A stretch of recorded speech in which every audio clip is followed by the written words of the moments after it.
নমস্কার, আমি doctor Shampa Das, dentist. প্রচুর ইনফরমেশন আপনাদের দিয়ে থাকি দাঁত নিয়ে। আর সব থেকে বেশি যেটা বলে থাকি যে দাঁত যখন তুলবেন কোনো বিডিএস ডিগ্রিধারী এরকম কারো কাছ থেকে দাঁত তুলবেন, তার নির্দিষ্ট বহু কারণ আছে। প্রথমেই বলি, বিডিএস অর্থাৎ ব্যাচেলর অফ ডেন্টাল সার্জন। আমরা সবাই সার্জন।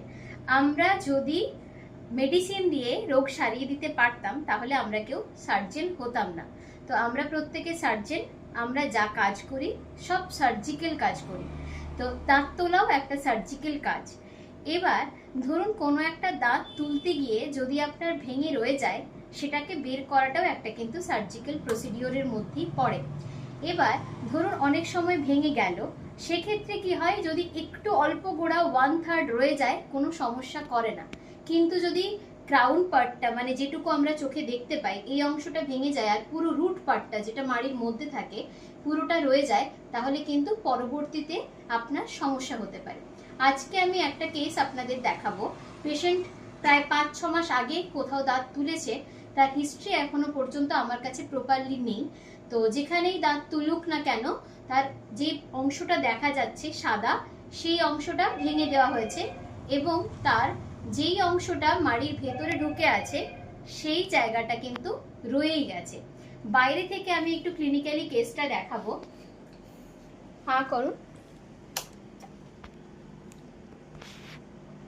এই যে দেখুন, এই জায়গাটা পুরো মনে হচ্ছে কোনো দাঁত নেই। এইটা আমাদের 1 নম্বর দাঁত, এটা 2 নম্বর দাঁত, এটা 3 নম্বর দাঁত, 4, 5, 6 তিনটে দাঁত তোলা, আবার 7 নম্বর দাঁত আছে। ওনার এই জায়গাতে আমাকে এসে কমপ্লেন জানায় যে ওনার এই জায়গাতে ব্যথা হচ্ছে, স্পেশালি এই জায়গাটায় ব্যথা লাগছে। হ্যাঁ, তো এই জায়গাটায় ওনার ব্যথা লাগছে। তো ক্লিনিক্যালি এখানে দেখা যাচ্ছে পুরোপুরি ফাঁকা, কিচ্ছু দেখা যাচ্ছে না। তো আমরা বুঝতে পারি না যে ভেতরে কি হয়েছে। তো আমরা এক্সরে করি এবং এক্সরে করার পর দেখতে পাই যে ওই জায়গায় 4 নম্বর দাঁতের পুরো রুটটা পুরোটা রয়ে গেছে ভেতরে। এরপর ওপর থেকে পুরো চামড়াতে বা যে জিঞ্জাইভাটা গামটাতে ঢাকা পড়ে গেছে, ভেতরটাই কিন্তু রুটটা রয়ে গেছে। আমাদের এখন কি করতে হবে, ওটা কেটে ওখান থেকে ওই গোড়াটা বের করতে হবে। কিন্তু আমি কোনো সার্জিক্যাল প্রসিডিওর ক্যামেরায় দেখাবো না।